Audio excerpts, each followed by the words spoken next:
Hello दोस्तों। Welcome back to my channel Jila engineer. ये मेरी एडवांस एक्सेल के कोर्स की 7th वीडियो है। आज हम बात करेंगे एक्सेल के एक पावरफुल फीचर फॉर्मूला टैब के बारे में। अगर आपको अपनी स्प्रेडशीट में कैलकुलेशन इजी और फास्ट करनी है तो ये वीडियो आपके लिए है। फॉर्मूला टैब बेसिकली एक टूल है जहां सारे फंक्शन और कैलकुलेशन टूल एक साथ हैं, जैसे function library, define name, formula auditing and calculation. तो स्टार्ट करने से पहले मैंने ये एक टेबल बनाई है। मैं इसमें कोई भी रैंडम वैल्यू दे देता हूँ।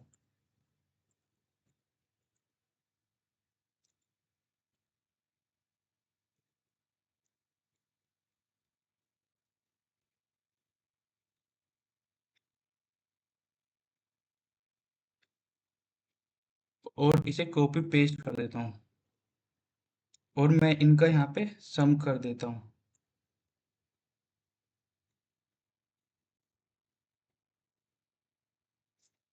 तो ये मैंने एक नॉर्मल टेबल बनाई है। सबसे पहले है इंसर्ट फंक्शन।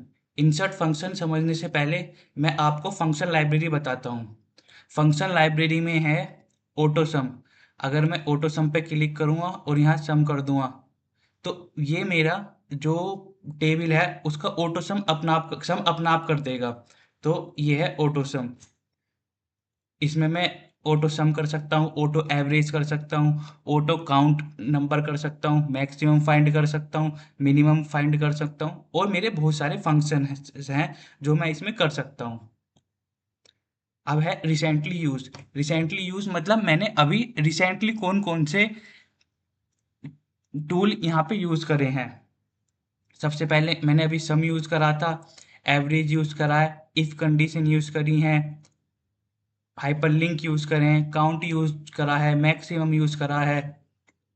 जो यूज होता है वो सम करने के लिए होता है, एवरेज एवरेज के लिए होता है, इफ कंडीशंस होती हैं, इफ एल्स कंडीशंस, ये मेरी आने वाली वीडियो में आपको दिखेगा। हाइपरलिंक, अगर मुझे इसे किसी से कनेक्ट करना है तो हाइपरलिंक यूज करूंगा मैं। काउंट, अगर मुझे ये काउंट करना है कि इसमें कितने नंबर ऑफ डाटा है तो वो मैं काउंट कर सकता हूँ। मैक्सिमम, अगर मुझे मैक्सिमम फाइंड करना है तो मैं यहाँ से मैक्सिमम फाइंड कर लूंगा। साइन, अगर मुझे साइन कोस कैलकुलेशन करनी है तो मैं यहाँ से कर लूंगा। सम इफ एंड पीएमटी और स्टैंडर्ड डेविएशन, ये हमारे रिसेंटली यूज टूल में है। अगर हमें कोई फाइनेंशियल, हमारी कुछ फॉर्मूलेज हैं तो वो हमें यहाँ पे जाके मिलेंगे। अगर फाइनेंस से रिलेटेड हमारी जो भी फॉर्मूले हैं वो हमें यहाँ पे जाके मिलेंगे। लॉजिकल फॉर्मूलेज हैं वो हमें यहाँ पे जाके मिलेंगे। अगर हमें एक टैक्स से रिलेटेड कोई फॉर्मूला है वो हमें यहाँ जाके मिलेंगे। डेट एंड टाइम से रिलेटेड कोई फॉर्मूला है तो वो हमें यहाँ पे जाके मिलेंगे। मैं एक बार यहाँ पे आके डेट पे क्लिक कर देता हूँ और डेट, ईयर है मेरा 2025, मंथ है मेरा 2/2। तो उसने, आपने देखा, ये इसने मुझे डेट फॉर्मेट में दे दिया। ये मेरे इसमें फॉर्मूलेज हैं जो मैं यूज कर सकता हूँ। Lookup, reference, address, area, choose, column, formula text, लो, वी लुकअप, एक्स लुकअप, वो हमें सब इसमें मिलेंगे लुकअप एंड रेफरेंस में। अगर मैथ्स और टिग्नोमेट्रिक से फॉर्मूले चाहिए तो वो हमारे यहाँ मिलेंगे। अगर कोई मोर फंक्शन चाहिए आपको, स्टैटिक्स, इंजीनियरिंग, क्यूब, इंफॉर्मेशन और वेब से रिलेटेड जो भी फॉर्मूले हैं वो एक्सेल में अप्रोक्स 500 प्लस फॉर्मूलेज हैं। तो आपको सिंगल वीडियो में बताना बहुत मुश्किल है।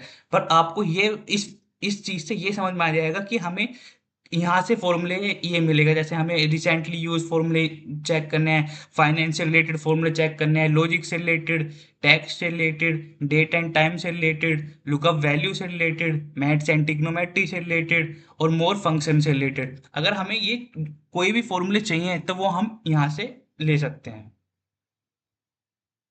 अब आते हैं डिफाइन नेम में। डिफाइन नेम में सबसे पहले है हमारा डिफाइन नेम।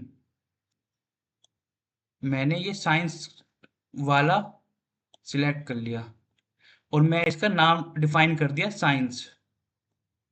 सेम मैंने ये इंग्लिश वाला यहाँ पे सिलेक्ट कर लिया और मैंने यहाँ पे इंग्लिश डिफाइन कर दिया। सेम एज मैंने यहाँ पे हिंदी यूज़ करा और मैंने इसे हिंदी को डिफाइन कर दिया। तो इसका काम क्या है?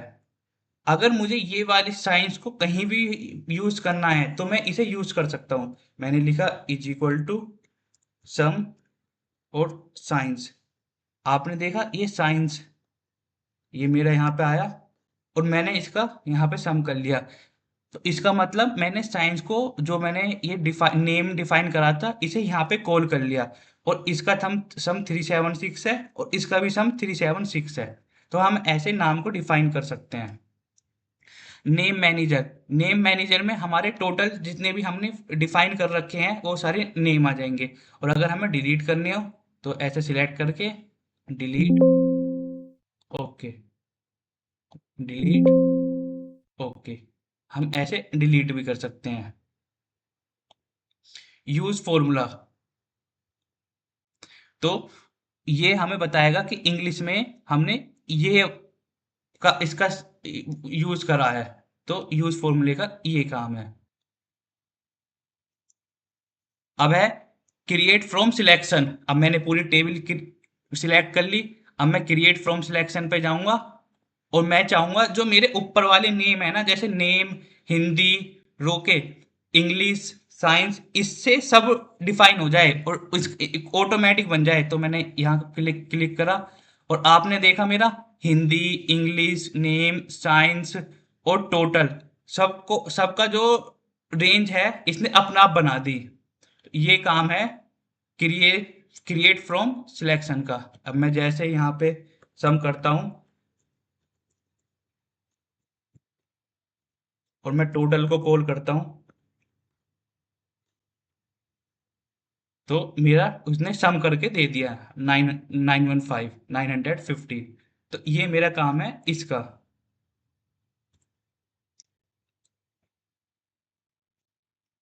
डिलीट कर देता हूँ मैं इसे। अब आते हैं इंसर्ट फंक्शन पे। अगर मुझे यहाँ पे कोई भी फंक्शन इंसर्ट करना है, जैसे V lookup,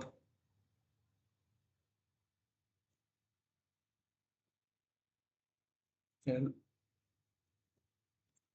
L O okay, L okay, lookup, V lookup. तो मैंने यहाँ पे सर्च करा, इसने मुझे वी लुकअप दे दिया। मैंने ये सिलेक्ट करा, ओके। अब उसने मुझे वी लुकअप का फॉर्मेट खोल के दे दिया। अब मैं यहाँ फॉर्मूला लगा सकता हूँ। तो इंसर्ट फंक्शन का काम ये है। अब हमारा इंसर्ट फंक्शन हो गया, फंक्शन लाइब्रेरी हो गई और डिफाइन नेम हो गया। अब हम चलते हैं फॉर्मूला ऑडिटिंग। फॉर्मूला ऑडिटिंग से ही समझ रहे हो आप इससे क्या डिफाइन हो रहा है कि जो हम पूरी जो हमारी सीट है उसकी ऑडिटिंग करनी है। वो कैसे करेंगे? सबसे पहले है ट्रेस प्रेसिडेंट। इसे देखते हैं। तो मैंने ये 48 पे क्लिक करा और ट्रेस प्रेसिडेंट पे क्लिक करा। तो इसने मुझे बताया कि 48 इसने कहाँ से लिया। देखा आपने, इसने 48 यहाँ से लिया। अब मैं इसे चेंज करता हूँ। अब मैं यहाँ पे फॉर्मूला लगाता हूँ सम का।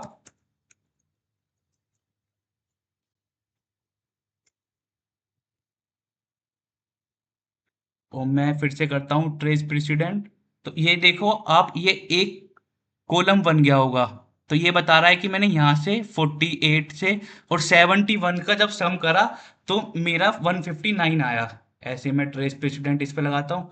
तो आप ये देख पा रहे होंगे कि ये एक ब्लू कलर का कॉलम बन गया और ये बता रहा है कि मैंने ये 54, 57 और 66 को जब प्लस करा तो मेरा ये आया। अगर मुझे ये एरो डिलीट कर हटानी हो तो रिमूव एरो।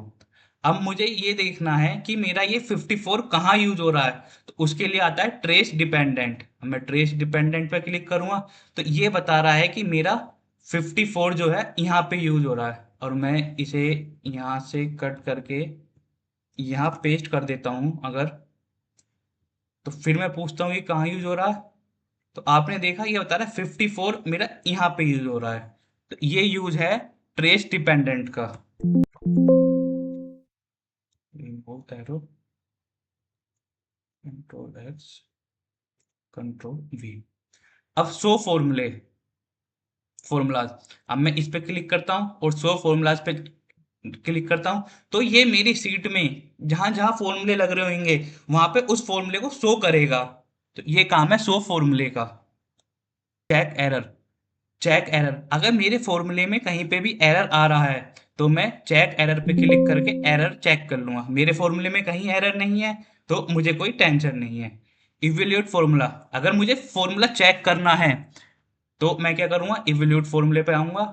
तो ये मुझे बता रहा है सम हुआ है सबसे पहले। दोबारा से स्टार्ट करता हूँ, बताता हूँ।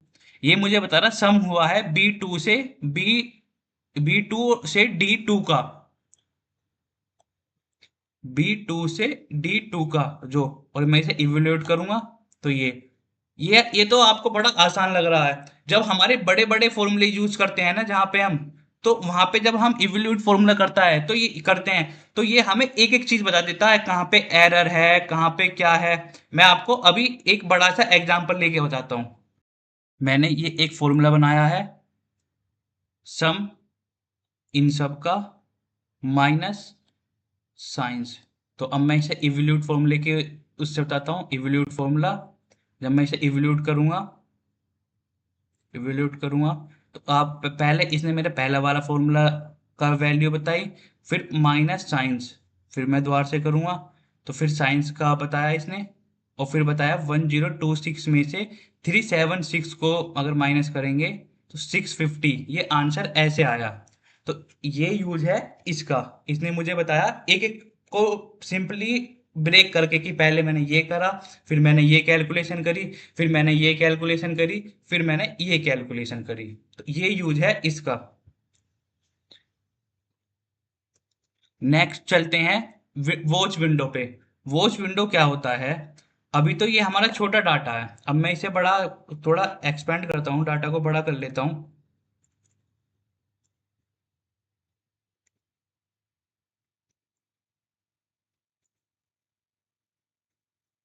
और मैं यहाँ करता हूँ सम।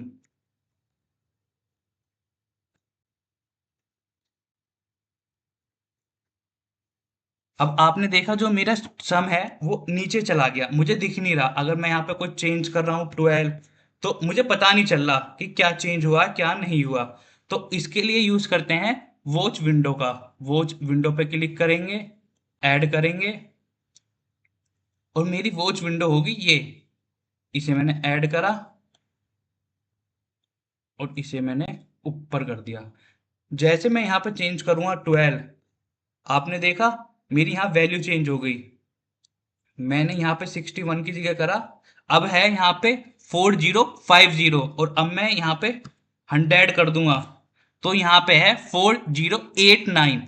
तो मुझे बार बार नीचे और ऊपर मूव नहीं करना, तो मैं एक वॉच विंडो करके एक विंडो ऐड कर लूंगा, पॉपअप विंडो, और वो मुझे बताता रहेगा कि इसमें क्या ऐड हुआ, क्या चेंज हुआ, और टोटल वैल्यू में क्या चेंज हुआ। अगर मुझे ये यहाँ अच्छा नहीं लग रहा तो मैं इसे यहाँ पे ले जा सकता हूँ, और मुझे ऊपर दिखता रहेगा कि यहाँ पे क्या क्या चेंज हो रहा है। जैसे मैंने यहाँ 40 की जगह कर दिया 300, तो आपने देखा मेरी वैल्यू एकदम चेंज हो गई। तो ये यूज है वॉच विंडो का। वॉच विंडो के बाद है कैलकुलेशन ऑप्शन। अगर मुझे जो कैलकुलेशन ऑटोमेटिक करनी है तो ऑटोमेटिक हो जाएगी, मैनुअल करनी है मैनुअल हो जाएगी, और automatic expected for the data table, अगर ऑटोमेटिक करनी है और डाटा टेबल में कोई चेंज नहीं होना चाहिए तो उससे हो जाएगी। अब मैं आपको मैनुअल करके दिखाता हूँ। एक मैंने ये सब डिलीट कर दिया और मैंने इसे कंट्रोल डी करा, तो आपने देखा इसने मुझे सेम वैल्यू दे दी, 159 159 159 सेम वैल्यू। तो ये यूज है मैनुअल का। अगर मुझे कैलकुलेशन ऑटोमेटिक करनी है तो ऑटोमेटिक क्लिक करो और मेरी कैलकुलेशन खुद परफॉर्म होगी। तो इसलिए कैलकुलेशन ऑटोमेटिक हम यूज करते हैं। ऑटोमेटिक हमें डाटा, अगर हम कोई चेंज कर रहे हैं तो हमारा भी डाटा चेंज होता रहे। नेक्स्ट है कैलकुलेशन नाउ। एक मैं दूसरी सीट बना लेता हूं सेम टू सेम।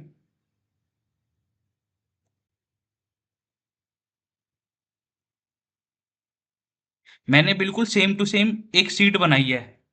अब है हमारा कैलकुलेशन नाउ और कैलकुलेशन शीट। अगर हमें अपनी सारी शीट में कैलकुलेशन करनी है तो हम कैलकुलेशन नाउ यूज करेंगे, और अगर हमें कैलकुलेशन सिर्फ अपनी शीट पे करनी है तो हम कैलकुलेशन शीट करेंगे। अगर हमें हमने इसमें चेंज करा है और इसमें हमने रिफ्लेक्ट करवाना है तो हम कैलकुलेशन नाउ का यूज करेंगे, और अगर हमें बस इस शीट पे चेंज करना है तो कैलकुलेशन शीट का यूज करेंगे। आई होप आपको ये फॉर्मूला टैब समझ में आ गया होगा। और हाँ, वीडियो को लाइक करना ना भूलें, लाइक करके जाएं इसे। Okay, thank you.